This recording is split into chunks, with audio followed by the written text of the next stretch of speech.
이런 고민이 늘 있어요. 오늘 우리 찬양도 그랬는데, 나는 하나님을 예배하는 예배자입니다. 내가 서 있는 곳 어디서나 하나님을 예배합니다. 아멘.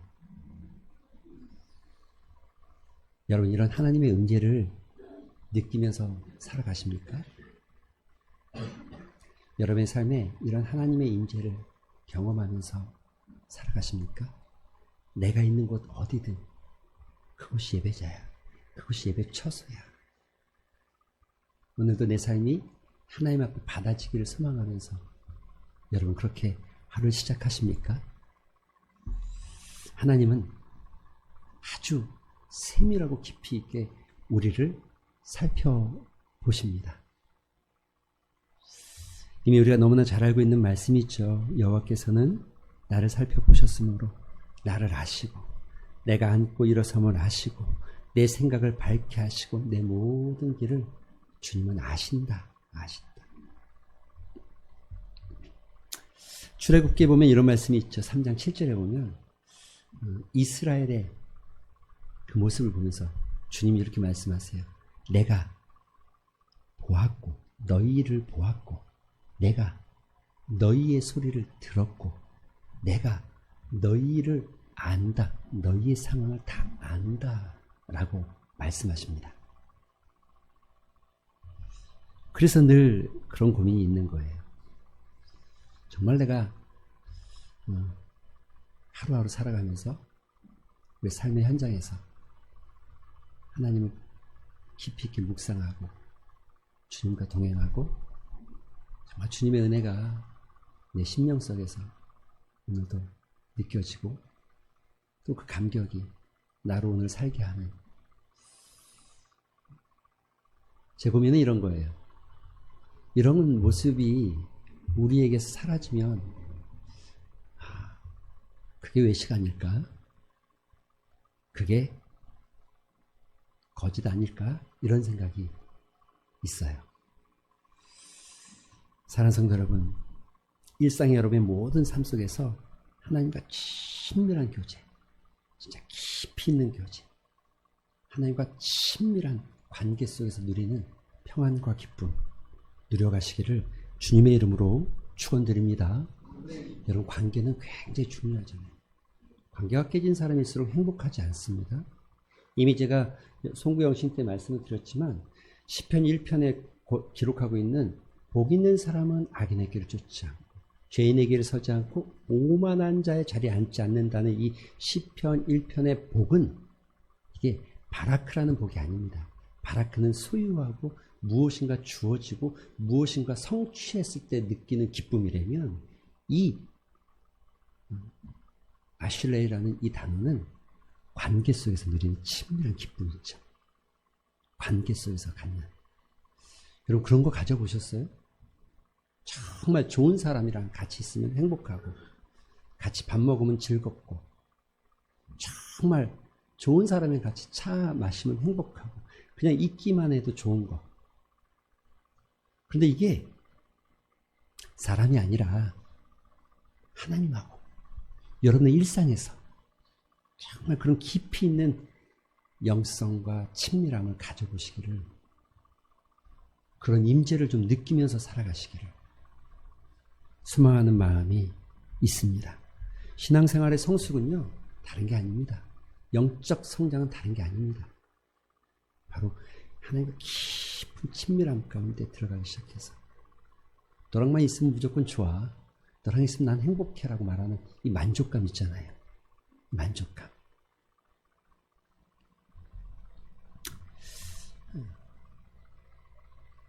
그래서 시편 73편은 이렇게 말하죠. 하나님께 가까이 나아감이 복이다. 야고보 사도도 이렇게 말하죠. 하나님을 가까이 하라. 그리하면 하나님께서 너희를 가까이 하실 것이다. 우리의 구원의 문제도 이렇게 말합니다. 에베소 2장 13절에는 이제는 전에 하나님과 멀리 떨어져 있던 너희가 예수 그리스도 안에서 그리스도의 피로 하나님과 가까워졌다. 이게 신앙이라는 거예요. 믿음이고 하나님과 가까워졌다.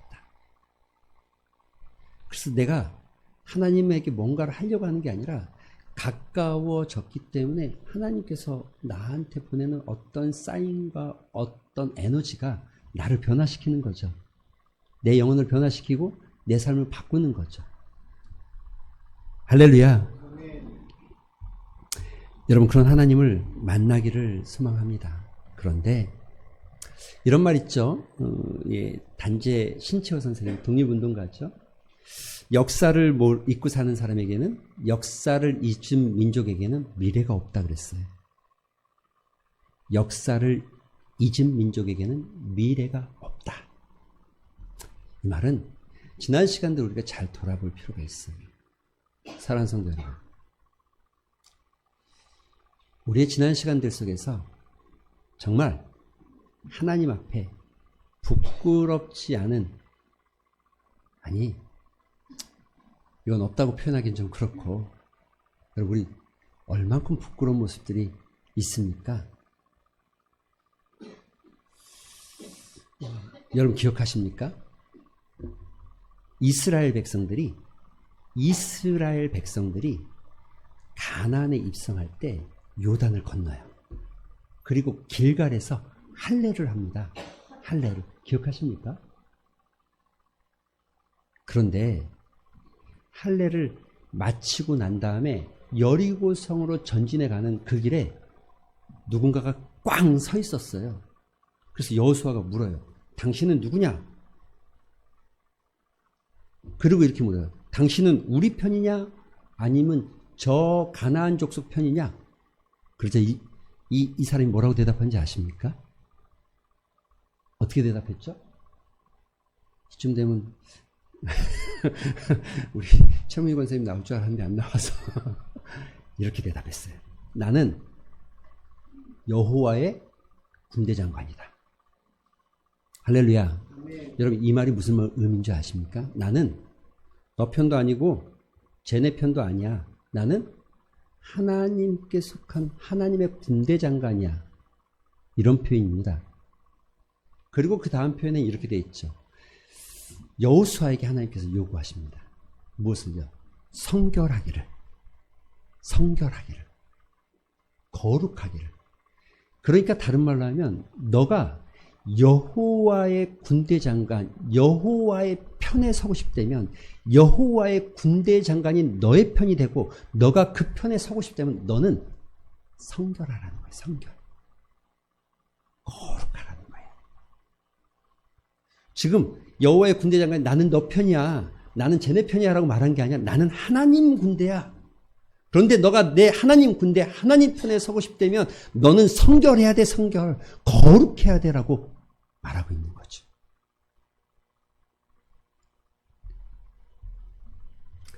시편에, 아니 성경에 수많은 복을 이야기합니다. 그런데 오늘 본문은 그 복 중에 이런 복을 이야기하죠. 허물에 사함을 받고 죄가 가려진 자는, 가리움을 받은 자는 복이 있다. 여러분 이게 얼마나 놀라운 복입니까? 우리가 정말 깨끗한 하나님 앞에, 더러운 내가 하나님 앞에 설 수 있다? 갈 수 있다? 하나님 편에 들어갈 수 있다? 이거 우리의 허물과 죄가 가리워지지 않으면 안 되는 거죠. 성결하지 않으면 안 되는 거죠. 그런데 내가 그 성결함을 받을 수 있다? 죄사함을 받을 수 있다? 내 허물이 가려진다? 여러분 이건 복이에요. 엄청난 복이죠. 2절은 이렇게 말하죠. 마음에 간사함이 없다. 없고 여호와께 정죄를 당하지 아니야. 간사함이 없다. 이거 표준 세번역으로 보면 이렇습니다. 거짓이 없다.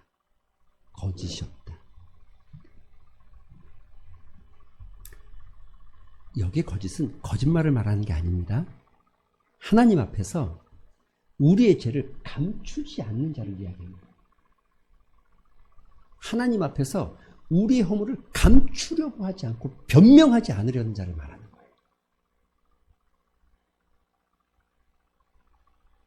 여러분, 2025년 여러분 새해를 시작하는 이 첫 역사를 잊은 민족에게는 미래가 없습니다.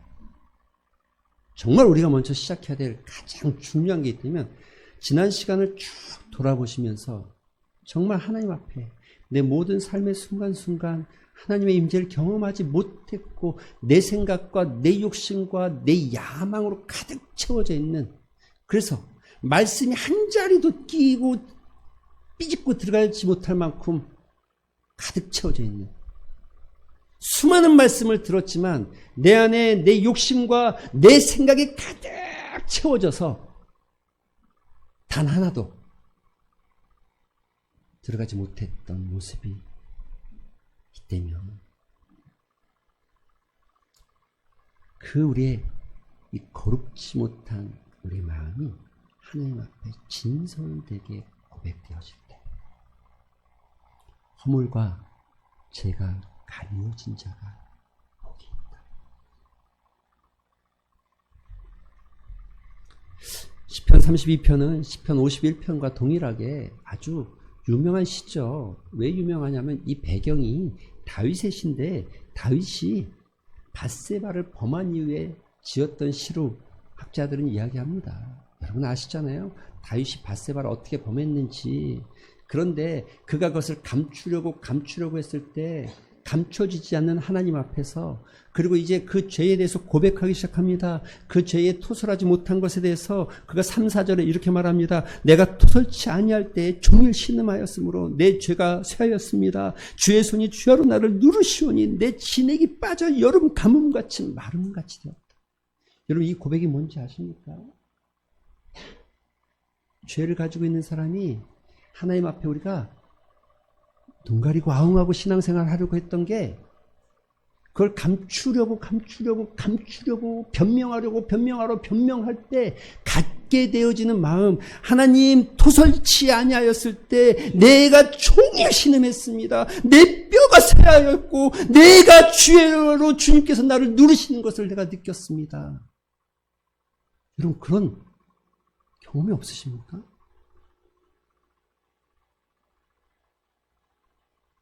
말씀대로 살지 못하고, 그런데 내가 괜찮은 것 같아? 에이, 괜찮아라고 생각하지만 끊임없이 하나님께서 나를 누르시고 내 영혼을 압박하시고,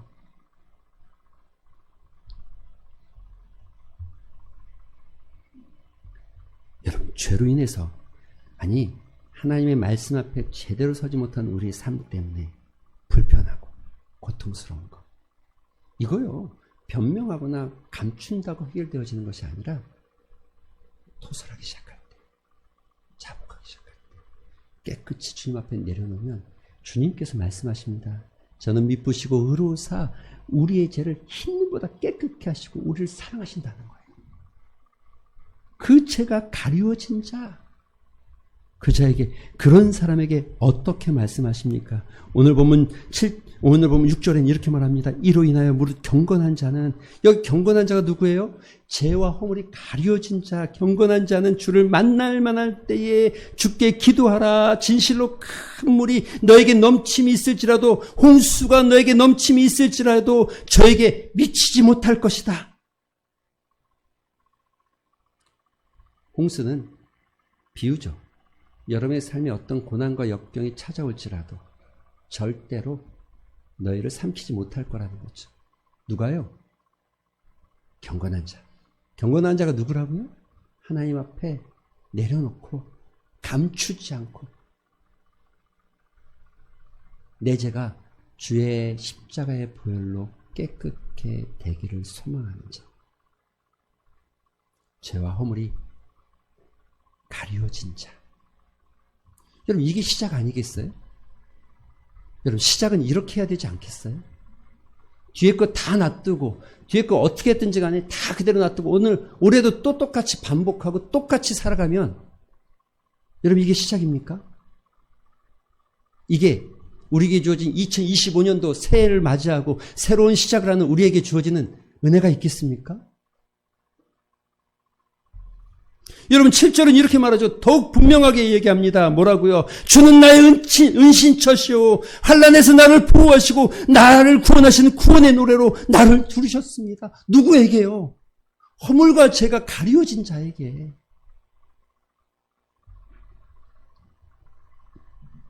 주님의 약속이죠.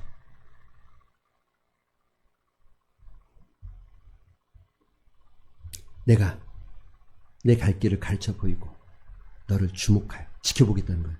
주목하여 훈계하겠다는 건 가르치고 인도하겠다는 뜻입니다. 누구에게요? 그러니까 이 말을 하나를 딱 압축하면 내가 너와 동행할 거야. 내가 너와 함께 할 거야. 내가 너의 삶 가운데 있을 거야. 누구에게요? 허물과 죄가 가려진 자. 내가 감추지 않고 간사하게 변명하지 않고 하나님 앞에 내려놓기 시작하고 주님 앞에 토설하기 시작할 때 주께서 우리의 죄를 가려주기 시작하고 주님께서 그와 같은 경건한 자에게 성결한 자에게 거룩한 자에게 내가 너와 동행하겠다는 거예요. 내가 너와 함께 하겠다는 거예요.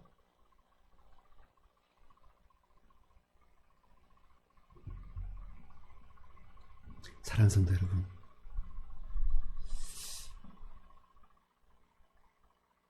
하나님의 사랑을 정말 날마다 느끼며 살아가는 복된 은혜, 하나님과 동행하는 은혜, 그가 우리를 이끌어가기 시작할 때 마치 목자가 양을 인도하듯이 바른 길로, 의로운 길로, 푸른 초장과 실만한 길로 인도해가는 은혜, 2025년도에는 여러분이 그런 은혜를 누리길 소망합니다.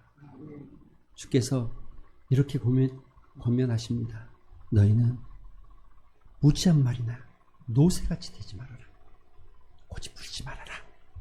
그것들은 제갈과 굴레로 단속하지 아니하면 우리에게 가까이 오지 아니한다.